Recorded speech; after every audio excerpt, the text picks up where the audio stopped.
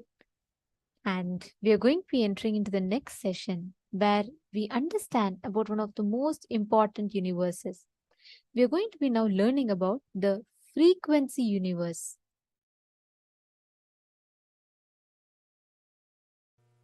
Ability to convert the number into frequency. Understand? Listen now. All number, when it goes round, it is called frequency. 0 is just converting number into frequency. Like a plus 1, 2, 3, 4, 5 becoming minus 1, 2, 3, 4, 5 becoming circle happens centered on 0. Grasp it. Converting number to frequency, number to circling is centered on 0. If it is just plus, it is logic, number. If it is plus and minus, it is frequency, circle. How many of you are getting it? Plus and minus together is circle, frequency. The number becoming frequency happens centered on 0.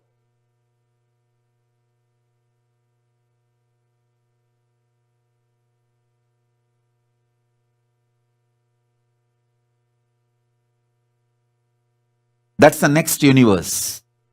Frequency universe. Heart, breath, dimension of life.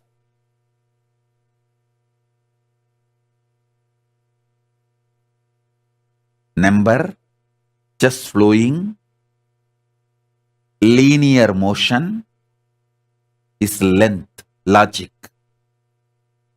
Number becoming frequency, circling. All frequencies circle. All frequencies circle. How many of you are understanding? All frequency is just circle. Different circles. The formation of different levels of circles is frequency. Half circle, full circle, quarter circle, line becoming circular is frequency. Move from logic universe, number universe to frequency universe. That is why only Hindus are able to identify, understand, reveal about 0.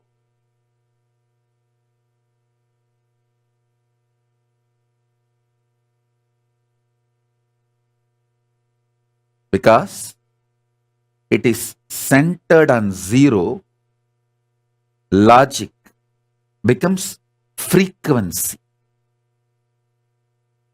Only if you see one side, numbers, it is logic. If you understand both side numbers, plus 1, 2, 3, 4, 5 and minus 1, 2, 3, 4, 5, you will see the number is becoming frequency. It is becoming circle.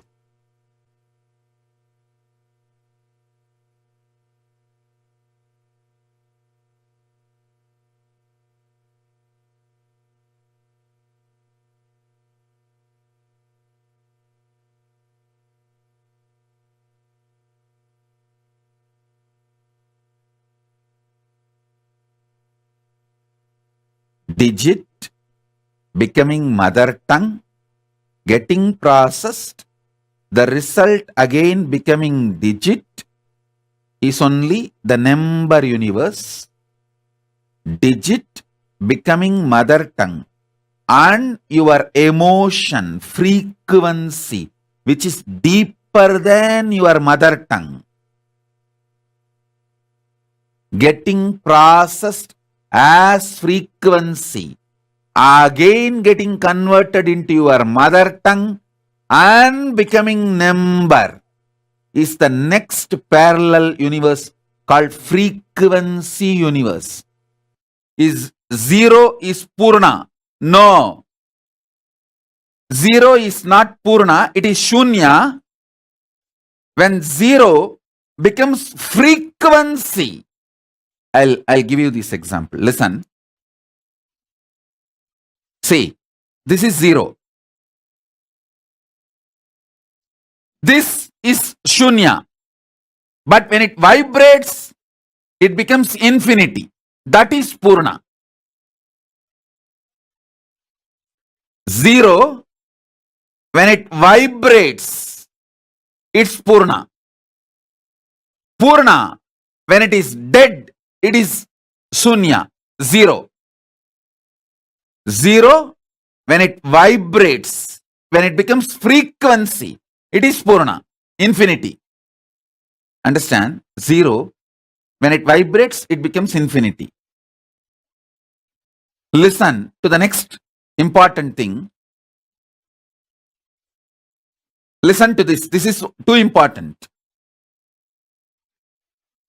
See, this whole number becoming frequency, this whole thing, if this is manipulated, operated, fueled by the electromagnetic force, it is called artificial intelligence. This whole artificial intelligence is nothing but playing with the number using electromagnetic force as the fuel. Same playing with the number universe, parallel universe, with consciousness as the fuel was done by our Hindu ancestors in Puranas and Idihasas. With electromagnetic power and nuclear power, if you fuel this number universes, this number rhythms and patterns, it's called artificial intelligence. World's supercomputer, artificial intelligence, all this is nothing but playing with the frequency universe fueled by electromagnetic force. Same, playing with the frequency universe fueled by nuclear force. Modern science could go only up to this 4 level. Playing with this frequency universe with the force of electromagnetic force and nuclear force. Our ancestors played with the frequency parallel universe through conscious power. Listen. From now, I'm not going to give you theories. I'm going to lift your consciousness to the next level, to give you the glimpse of parallel universe. All I need to do is, if I give you even one glimpse of first layer parallel universe, then I can easily take you to the next. The first layer parallel universe only I am pushing.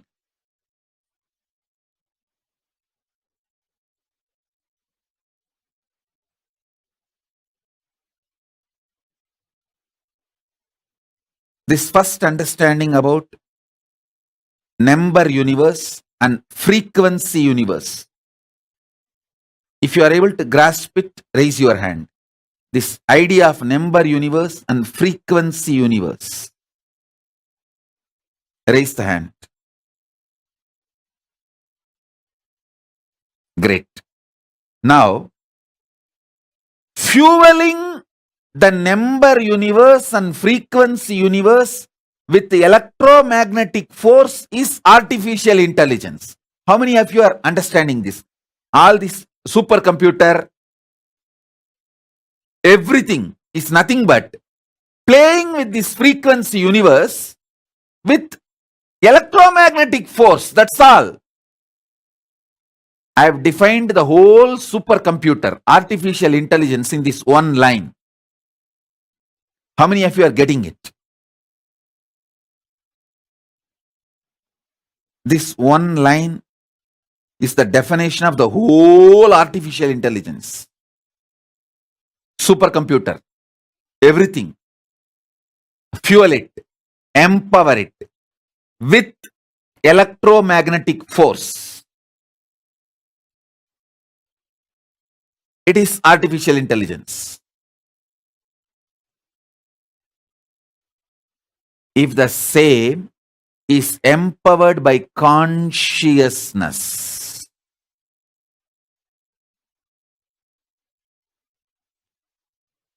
you will do billion times better than what artificial intelligence can contribute to the humanity. Understand? Number universe, frequency universe. There are multi-layer, multiverses, the parallel universes. Understanding all of it and empowering all of it with your consciousness.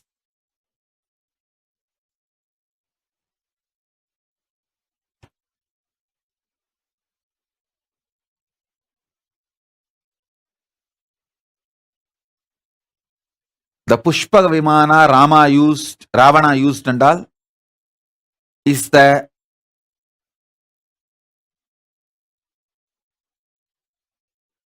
conscious fueled flight. If Rama just sits on the flight and puts his hand and consciously, he just opens his frequency, consciousness, and inhales deeply, the flight will take off. Gives the command, consciously, move left, right. It is just conscious directed. It flies. Using consciousness as the fuel is possible to lift even physical body. Listen, not just your consciousness alone, even lifting physical body is possible using consciousness. You can see levitation. All of you levitate. The moment I initiate you, physically your body jumps. That is a preliminary level of using consciousness to raise you up. It can be done in a larger scale, proper equipment. That is what is Pushpaka Vimana.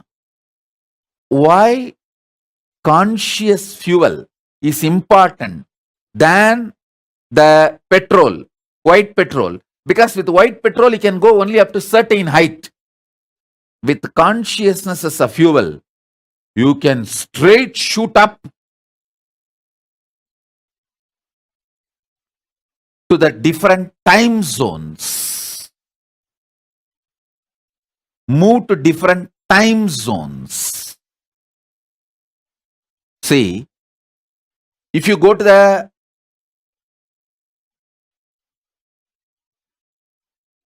higher altitude, the world, many the governments have established that station in the space research station. If you go there, your body goes through certain changes, hair growth and whatever changes. Same way, if your body is lifted with a conscious empowered vehicle to the vertical time zone, it goes through superconscious mutation. That is why if you go to Indraloka, automatically you will have 4 hands. If you go to the Swargaloka, automatically you will grow 2 hands more. Because the superconscious mutation will happen. Listen. If you go to the space station, automatically your body goes through certain changes. Same way, if you go to the Swargaloka, automatically your body goes through certain changes. Because superconscious mutation happens.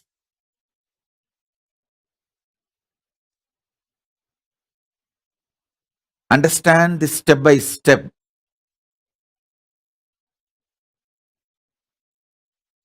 Number universe, frequency universe, how the number universe can be fueled by electromagnetic force and strong nuclear force or weak nuclear force. How the same number universe and frequency universe can be fueled by consciousness.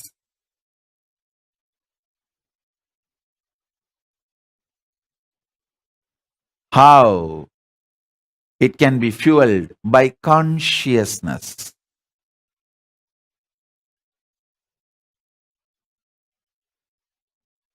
When this frequency universe can be fueled by consciousness, you can be raised to the higher frequencies, vertical time zones. If I infuse, empower you with consciousness,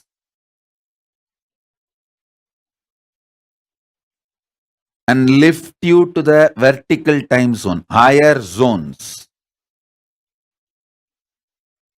the auspicious changes happens in your consciousness is so much.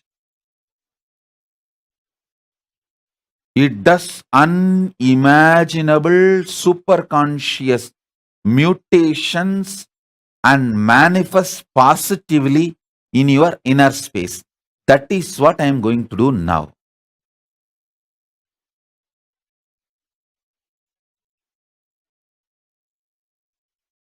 This is the essence. Empowering you in the frequency universe. I have not revealed about all the 14 parallel universe. I have revealed only about 2. Because I want you to come along with me step by step. I don't want to overwhelm you. If I overwhelm you, when I go to Kailasa and turn back, only I will be there. All of you are already dropped here and there, gone. Only I am there. I don't want that. When I get down in Kailasa from my Pushpaka Vimana, I want all of you with your luggage getting down along with me. I don't want you to get dropped here and there. On the way, oh, Swargaloka, few people got dropped. Then Makarloka, few got dropped. Then Janaloka, some got unloaded. And Kailasa, when I reach and sit, only I am there. Hey! Ekada poninga?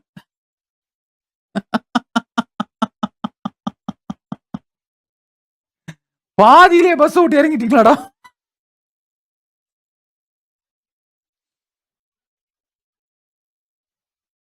So that is why I am raising step by step.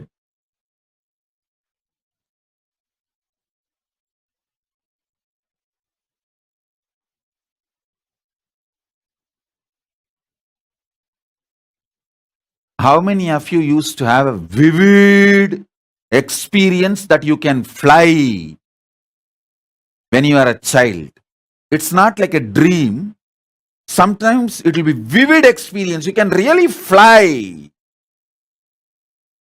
How many of you used to have this vivid, strong like a faith dream.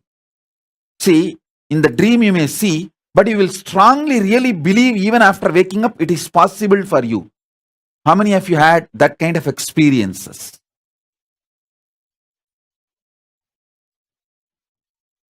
See, having that kind of experience is actually empowering you in frequency universe through your consciousness, through your state of consciousness.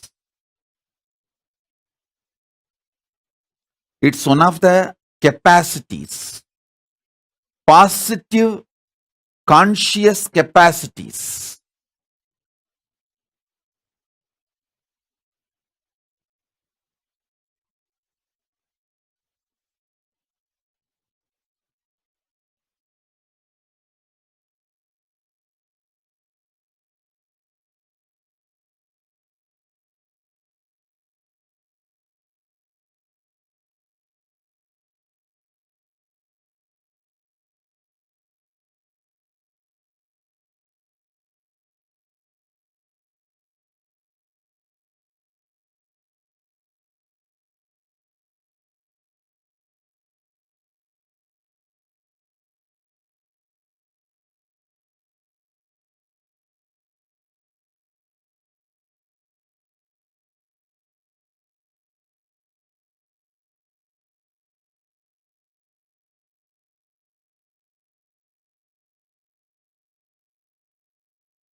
Swamiji revealed about the frequency universe so beautifully. The way Swamiji revealed, the way Swamiji explained, all these ancient sciences, be it learning about the number universe, learning about the different parallel universes, learning about frequency universe, all these knowledge is unique only to Hinduism, and it is only an avatar. It's only Swamiji who can gift this science to us in the most profound manner, in a way that all of us can understand, relate to, and digest in our day-to-day life. Nithyanandam, can I request every one of you to please come and settle down? Very nice. Guru Prasadini, you have manifested, and many of you have manifested the power. That's nice. Ma Prematavasi also has manifested. Yes, Carmen, you did. Yes, you did receive the initiation. Can I request every one of you to settle down? How many of you are here ready for the darshan? How many of you are here ready and excited for the darshan? Please post in the chat. Nithyanandam, dear participants, can I please request everyone to come and settle down in front of the camera, please? Nithyanandama, Katerina, Barbek, Ma Jayanti, Nithyanandam. Okay. Ma Maha Kalpa Vriksha. And Pavanaya, I read your message. I saw the message that you had posted. I just wanted to say, see, first and foremost thing, there's nothing to be afraid, okay? Whenever expansion is happening inside, reacting to it with fear is something like a tendency that we humans have. We usually think, oh, we are afraid of things being small. We are never afraid of our smallness. We're only afraid of our bigness. We're very afraid to face our bigness. That's why if someone tells you that, if someone tells you are bad, you're this, you're something wrong with you, you would immediately believe that person. You will feel like you either will react to them, or you would feel inside that, oh, what they are telling might be true. But if someone comes and says you're God, you would just laugh at them. I mean, now that you know what Swamiji has told and Swamiji has prepared us, Swamiji has explained to us elaborately, that we at least start cognizing it a little intellectually. So the problem is, we fundamentally as human beings have a problem that we feel deep resistance and fear for our expansion. Consciously just declare to drop it and start enjoying the expansion that's happening in you. You don't need to do any other technique. Just enjoy it. Enjoy the expansion. Be in gratitude more and more to the expansion that's happening in you. I do see the clarity you're having, the amazing clicks you're getting. So it's a beautiful expansion that Swamiji is giving to you. Just enjoy it and cherish it. You would see the more and more gratitude you have to the blessings of the knowledge, tremendous knowledge that you are being blessed with. You would see the intensity with which the knowledge is again getting revealed to you would become more deeper.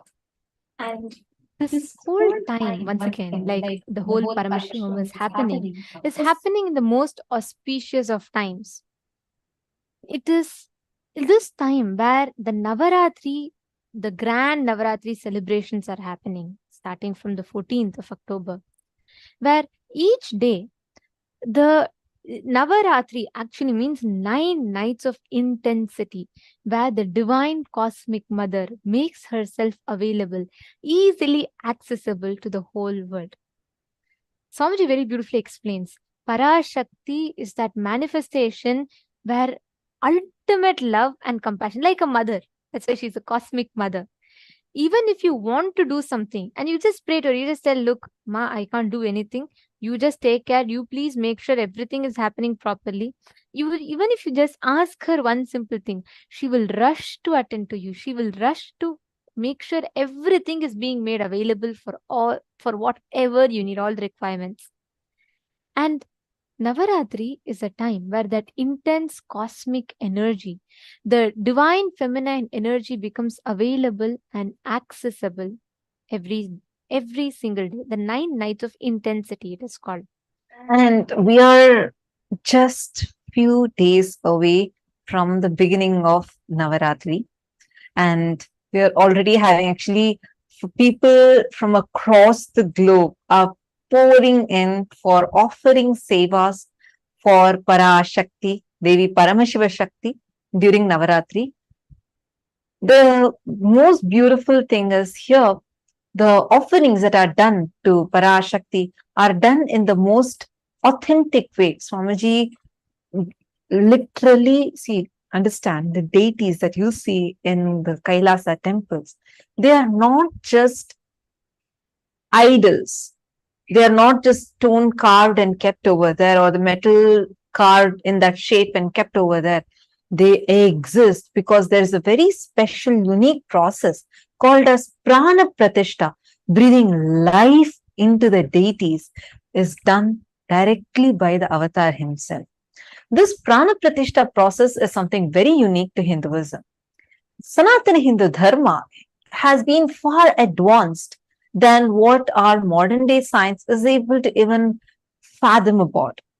We saw the elaborate revelations when yesterday we learned about the existence of 14 lokas, the 25 states of consciousness, and today we've been learning about how our scriptures have revealed about the brain, rewiring of brain, and the deeper truths what Swamiji has revealed and elaborately explained to us. So whatever Hinduism has is way too advanced than what our modern day is able to even grasp.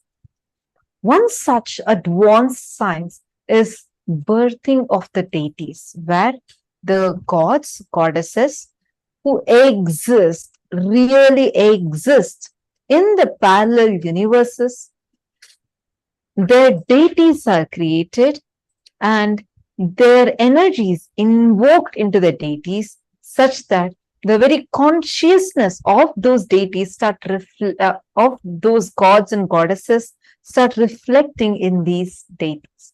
Just like how all of us are existing, where Paramashiva is continuously reflecting inside of us, and we exist, we are alive, we feel we exist, we know we exist, that I am existing, that feeling is so strong and alive in us. Same way, that consciousness is breathed into the deities. That is what is a process called as prana pratishta. And the rituals are offered to the deities for whom the prana pratishta is done. So the offerings are extremely powerful, because anything you offer, first you're getting to offer directly to the Nija Avatara, the physical manifestation of the divine, as our beloved Swamiji, and to the Archavatara, for whom prana pratishta is being done. So you get to directly offer your offerings to the gods, goddesses, the divine cosmic mother herself. And the most powerful way to connect to that cosmic mother, Devi Parashakti, is through a very powerful ritual called Chandi Homa. Swamiji tells very beautifully that though Swamiji is himself, like Swamiji is telling the whole world, Swamiji is reviving the Shaiva Sampradaya, but Swamiji personally in his life, Swamiji is a Shakta. Means from his young age, Swamiji carved Devi, Swamiji, that's what it is, right? Paramashiva comes down and he worships Paramashiva Shakti. So Swamiji from his very young age, Swamiji is a Shakta. And all the rituals, Swamiji said, till the time Swamiji realized his avataric mission, and even after that, Swamiji used to keep doing the Sri Vidya Puja every single day. And the way Swamiji, the whole revival, the Chandi Homa being made available, actually I should tell you all this. When Swamiji does Chandi Homa, right, the fire will take the form of Devi and come and accept the offerings. There are tons of photographs where you can clearly see the fire in the form of the deity, which means the deity will take the shape of a fire. Chandi Homa is not just an offering. It is one of the most powerful way you can experience and connect yourself to the divine. And this Chandi Homa, the way this ritual is, if you just listen to it from Swamiji's own words, you will just fall in love with it. Let us now watch a short documentary on Chandi.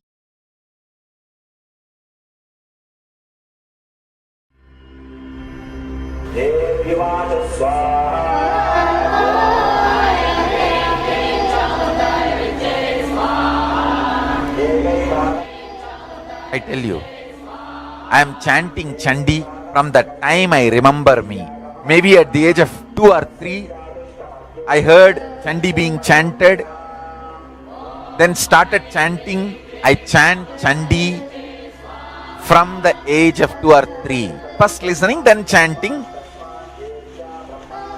It is something extraordinary to awaken all the life energies in you. It is such power, The verse such energy. Devi Mahatmyam means glory of the goddess Devi. This 700 verse chant is a part of the sacred scripture Markandeya Purana.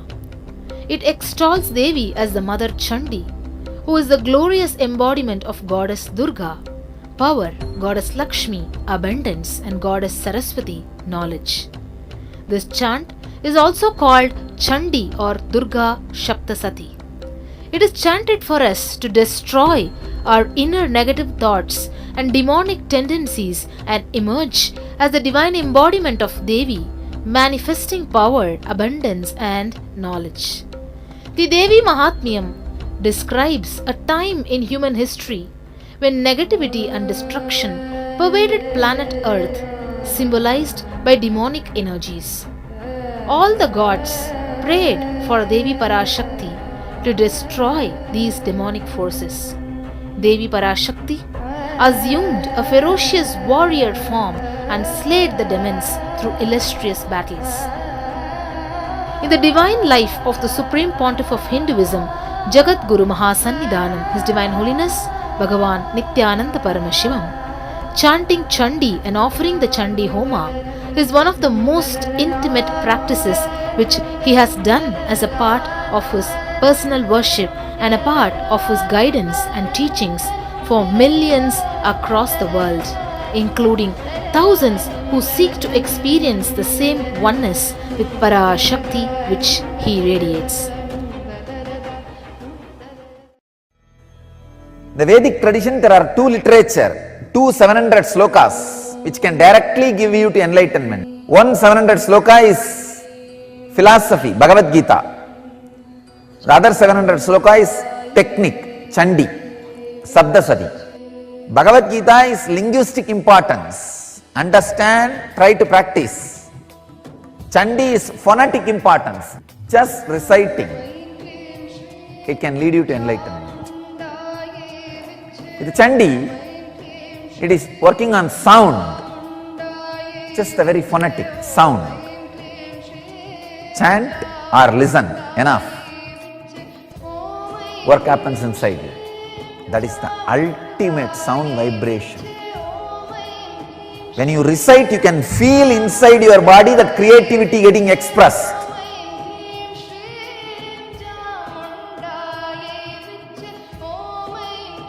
And the Devi who resides in you in the form of creativity getting awakened.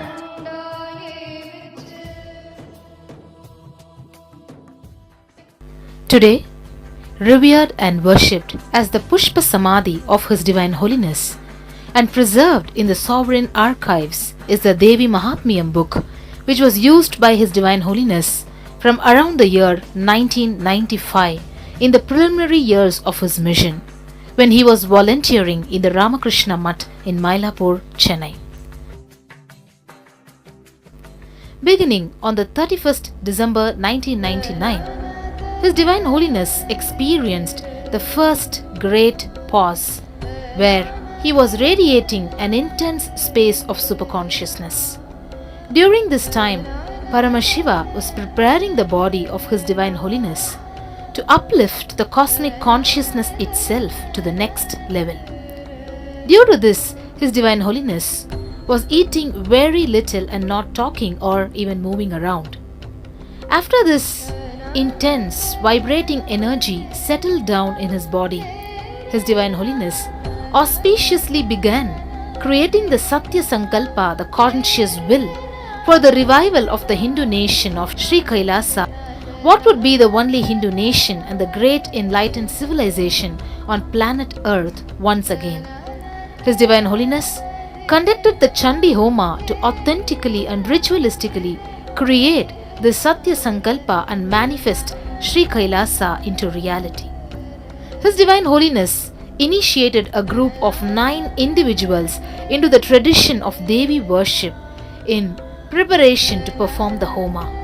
he initiated them into the Chamundi Mula Mantra and instructed them to chant it 108 times a day for 3 days amongst observing other austerities.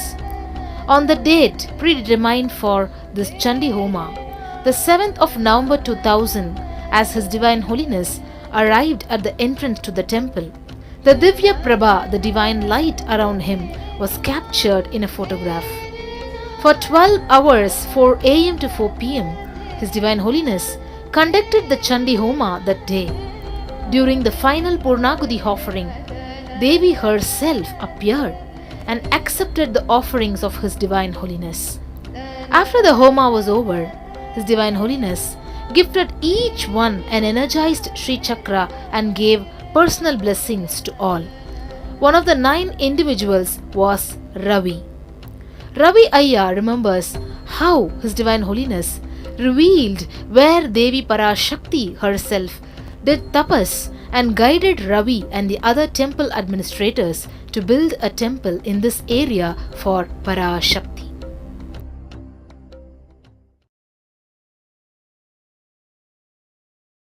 உட்காந்து முட்டி போட்டு அம்பாள்கிட்ட வாசி பண்ணி பார்க்குறாரு.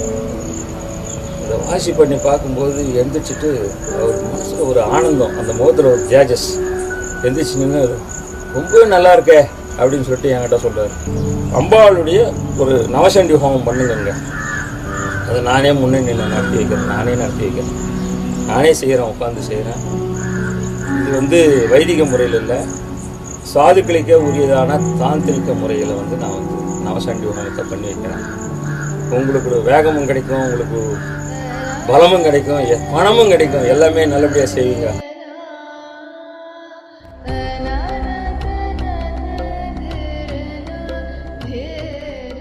With idea of success, you will always be wavering.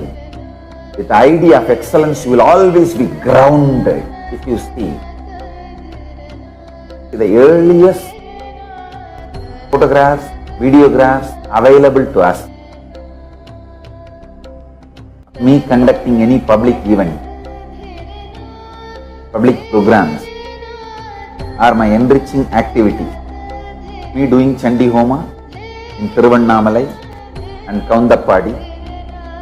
Understand, if you see those photographs detailed, whether the side tables or the tables covered with a clean white cloth, or my hand key, or everything needed for the sacred rituals, the way it is arranged. In those days, I did not have even one assistant. I was all alone. Understand, if you see those photographs, you can see very clearly. From that time, I started my life until now. It is all about excellence. I consider excellence means intensity with which we connect with Devi and the power of Devi manifests, Parashakti manifests. That's all. Excellence makes you excited more and more.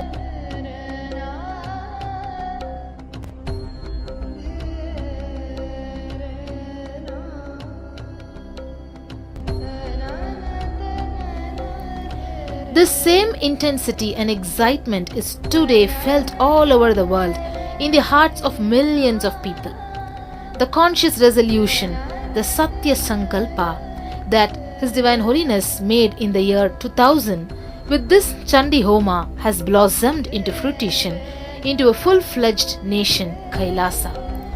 In the following years, His Divine Holiness continues to pour himself into the 10 to 12 hours it takes to perform Chandi Homa and the week's time which is needed for preparations, even as he was personally constructing and inaugurating temples and adhinams and embarking on Vijaya Yatra in all the countries of the world.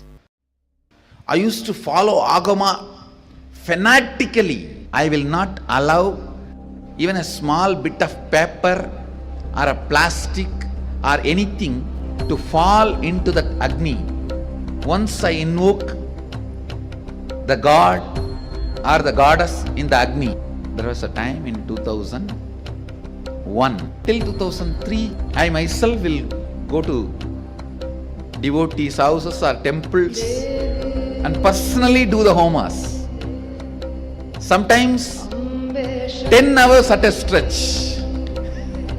10 hours at a stretch. I myself will go to those shops and prepare all the herbs and items needed to be offered. If there is homa, 1 week before itself I will go and sit in those shops. They will give 2 workers, 3 workers to me separately. So those workers will start, I'll have that book, Agama books, and I'll dictate one by one. They will take it and keep it clean, wash those herbs, remove all the mud or any paper or plastic, anything, clean it up, and then they will organize and give. Understand why I am narrating this incident? Because really, the gods and goddesses you invoke in fire come there. Understand that it is not imagination. It is not some small time pass game, or it is not just to satisfy some online, the viewer or the person who paid. It is not profession. No.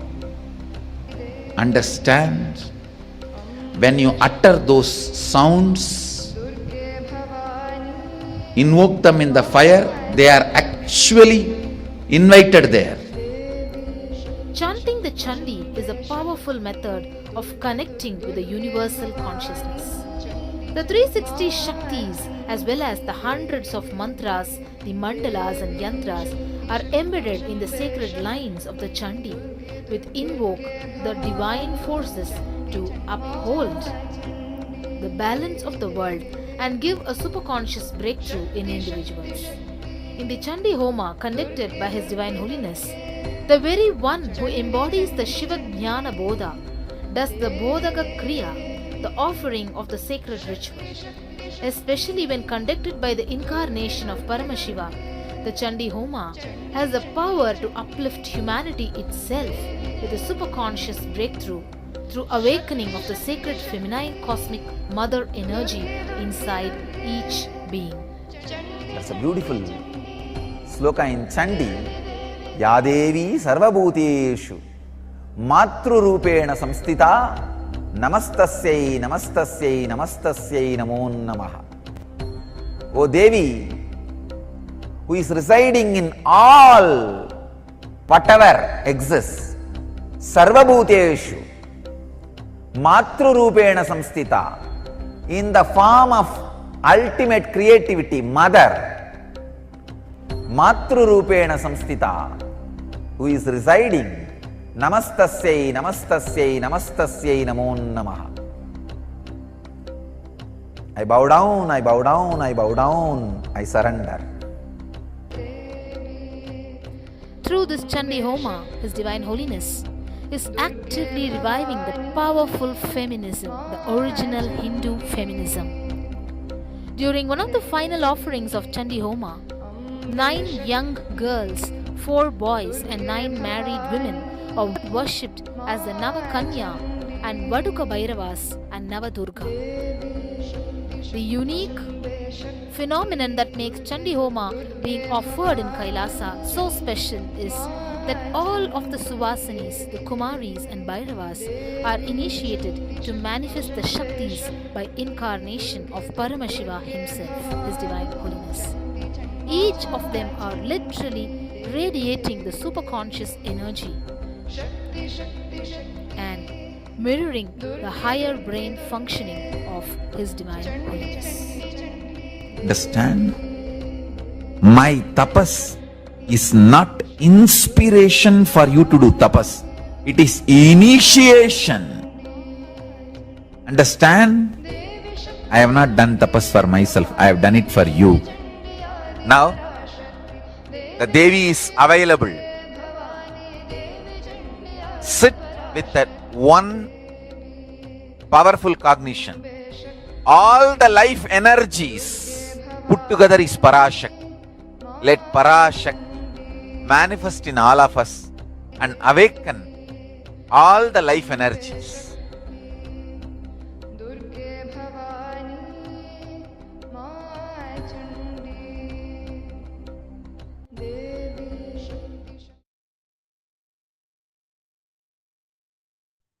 Understand this extremely powerful, most authentic Chandi Homa that Swamiji himself sat, the chanting, starting from going to the shop, getting the agamic books, based on those references, getting the herbs that are needed, the items that are needed, micromanaging them, and arranging the whole Homakunda from early morning till night for 12 hours without moving from the place. He himself doing the Homa, he himself chanting, doing all the tapas. And just for the sake of each one of us, he does all the tapas and did the Chandi Homa and started this eternal ritual which has been happening every single year in Kailasa. We have been doing this Chandi Homa throughout this Navaratri. The 10 days, it's going to be a grand celebration with Chandi Homa happening every single day for 12 hours straight. Each day, 12 hours. This is what Swamiji did, where at that time, there was no one else who was going to sit and assist, help. There was only Swamiji, just a young village boy from a remote village who just with his clear vision to revive Sanatana Hindu Dharma to its fullest glory. And it's so beautiful to see so many of you have posted in the chat how Swamiji has gifted. Ma Premakarani saying it is so powerful, you can just feel the energy. And Ma Yogananda Rupini has posted eternally grateful. And oh my God, so many of you have posted the way you have enjoyed this Chandi Homa, this documentary. Actually, Ma Forum Lemai has posted that she offered the Chandi Homa in the Adinam in the presence of Swamiji, and she has posted that, which later blessed me with complete completion with mother and much more. And she says, what Bhagavan has blessed to us is beyond anything, lifetimes of showering. Absolutely. This Chandi Homa is so powerful. It can not just, it will bestow you with the grace and blessings of the cosmic mother. You will see any inauspiciousness in your life will just be burnt with the power of Chandi Homa. No enemies, enmity, or even your incompletions will have power over you. It's extremely, extremely powerful. As Swamiji was saying, this is not of linguistic importance. Bhagavad Gita, you need to cognize, understand, and live it. Chandi Homa is of phonetic importance, means with just the vibration, the chanting of Chandi. Swamiji started chanting Chandi when Swamiji was just 2-3 years old kid.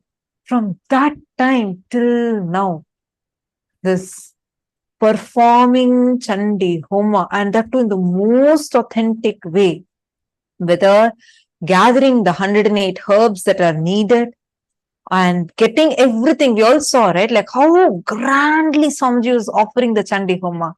That exact ritual is what is going to be done during the Navaratri. So whoever wants to offer, whoever wants to be a part of this offering, you want to perform this Chandi Homa, you want this Homa to be offered for you, you can sign up.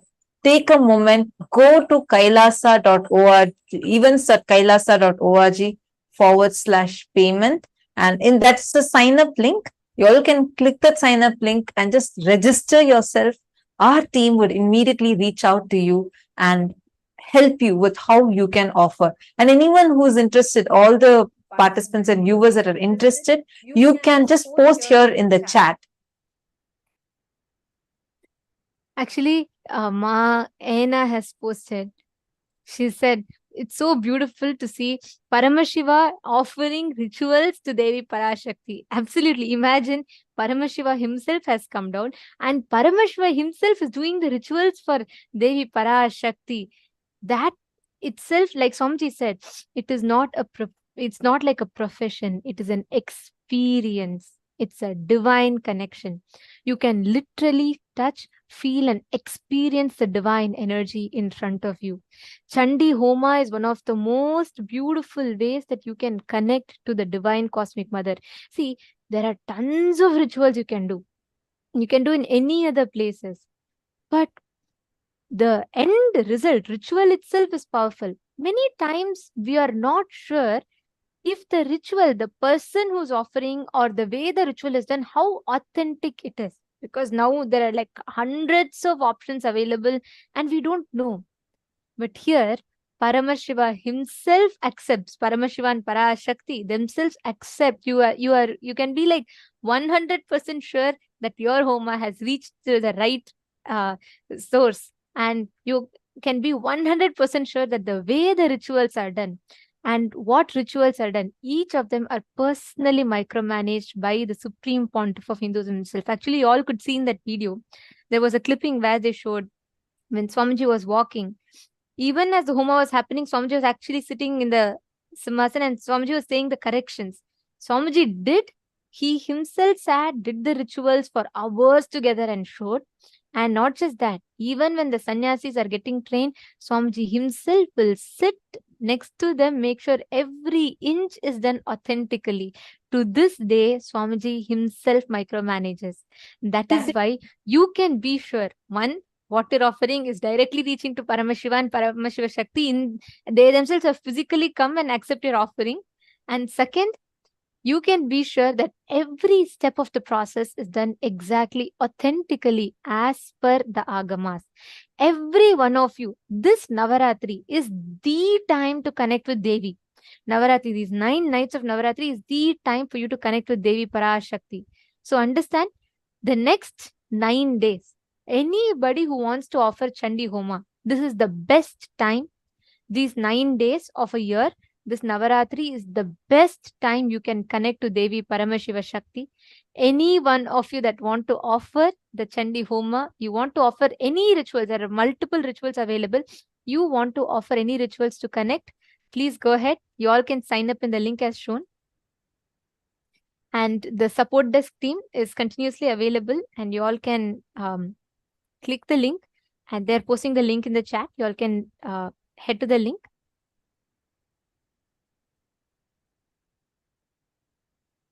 Yes.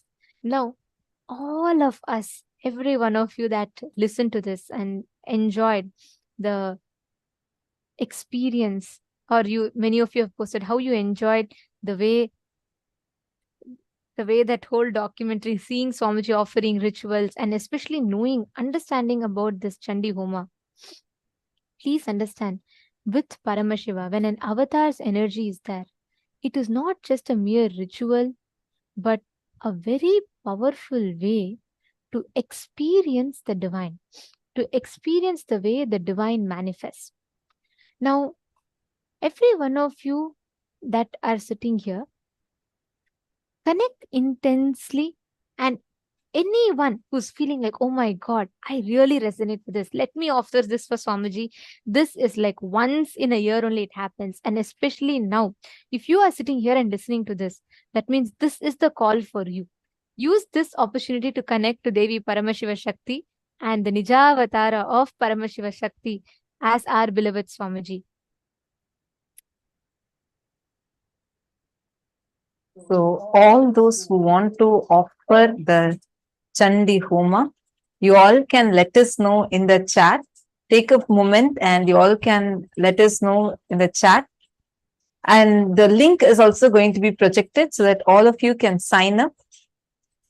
And whoever feels like, oh my God, this, see, the amazing thing, as Nithyananda was also sharing, is that Swamiji himself personally sits and micromanages. That too, like after creating the whole Kailasa and giving us all this amazing gift called Kailasa, after so many years with such great expansion where temples are built across the globe and so much of contribution done to Hinduism, despite all of it, till now, even now, every single ritual, especially these Navaratri rituals, Swamiji himself micromanages. Whether the herbs that we got are all proper, is it all exactly the agamic herbs are purchased, whether the Homakunda is placed properly, including to the extent whether the Tantradharak, means the person who's sitting and conducting the ritual, or the person who's offering the ritual, doing the chanting, every single person, are they wearing the agamic dress, the jewels exactly as Paramashiva has mentioned in the Agamas? All of these Swamiji sits, micromanages and ensures, like how Swamiji mentioned, these rituals are not for pleasing the viewer or the person who has offered. It is not for any of that. For Swamiji, this is his very life. This is his offering directly to the divine, because when the avatar invokes, see, normally itself, whenever you are chanting, whenever you're invoking the gods and goddesses, they accept. But when an avatar does the prana pratishta, and when he invokes, the deities literally come down and manifest in that form wherever the avatar is invoking. So you would see here, Swamiji himself will be invoking Para Shakti, Paramashiva Shakti, and all of us will get the amazing blessing to be able to offer this Chandi Homa. Whoever wants, take a few minutes and you all can sign up. Head to events.kailasa.org/payment and you can sign up there.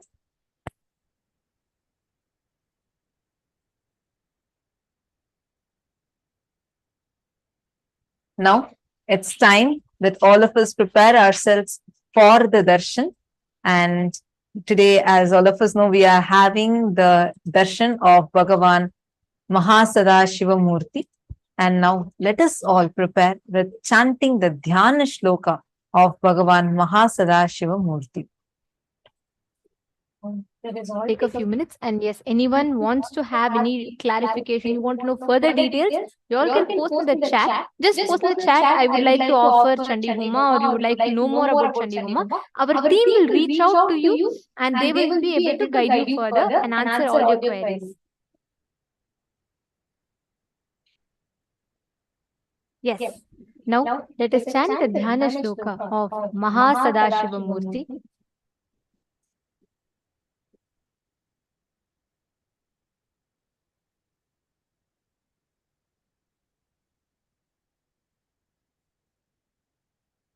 Mahakailasamurtidhyanam Shrunutaf Brahmana Sarve Guhyad Guhyataram Param Asti Melorudhadbhage Mahan Kailasa Parvataha Sambasya Sagunasyayam Sabhaktasyendu Maulinaha Sambhaso Yojananam Cha Vimshat Kotibhirayataha Aunatyametadviguna Masya Gneyam Dvijottamaha Navaratnamayam Tasya Madhye Shikharamuttamam Tatralayo Maheshasya Nana Ratna Vichitrataha Prakara Gopurathala Valabhibhirvirajitaha Tatha Simhasane Tatra Mahashambhus Sadashivaha Prapulla Kamulolasa पञ्चविंशन्मुखोज्ज्वलः धृतनानायुधद्भेदा पञ्चाशतकरमण्डितः फुल्लरक्ताम्बुजाक्तात् बाह्वप्रियगुलोज्ज्वलः विचित्ररत्नखचित भूषणैरपि भूषितः अनेककोटिः सूर्याभ परमानन्दविग्रहः अप्राकृततनुः श्रीमान् लक्ष्यलक्षणवर्जितः यतो वाचो निवर्तन्ते अप्राप्य मनसा सह गङ्गाश्रयजटाजूटश्चन्द्रशेखारिभूषितः भस्मोधूलि सर्वाङ्गे व्यालयज्ञोपवीतवान् कपालमालाधारी च व्याघ्रचर्माम्बरावृतः प्रतिवक्त्रं त्रिनयनो भक्तसर्वार्थसिद्धिदः प्रसार्य दक्षिणं पादं कुञ्चयित्वेतरं पदम् अभयं चक्रशूले च टङ्कबाणौ गदाम्बुजे खड्गतोमरशक्तिश्च परशुः प्राणपन्नगान् हम्लाकुशाक्षमालाश्च शूरिकां ध्वजदण्डकौ वज्रकुन्तां स्थिते दंष्ट्रांश्च चक्रं च भिण्डिबालकं पञ्चविंशाभिहाभिश्च दधानो दक्षिणैः शुभैः वरचापौ मृगं शङ्खं खेटपाशपरश्वधान् मुद्गरं डमरुं घण्टां रुद्रवीणां च पुस्तकं कपालमुण्डखट्वाङ्गं भुशुण्डीपरिघानपि फलकं फट्टसंवेत्रं कमण्डलुहुताशनौ कर्तरीमुसलं फिञ्चं बिभ्रद्वामौस्तथाकरैः महासदाशिवस्योऽयं राजते तत्र पर्वते. This is a description of the form of Mahasadashiva. Now it is time that all of us are going to be getting ready for the most awaited moment. Let's all sit at the head, neck and spine in a straight line. Close your eyes. Let's prepare ourselves to receive the darshan of Bhagavān Mahasadashiva Murti through the Nijavatara, Supreme Pontiff of Hinduism, our beloved Swamiji. So close your eyes, enter a deep meditative space and start chanting the Mahavakya. Om Nithyananda Paramashivoham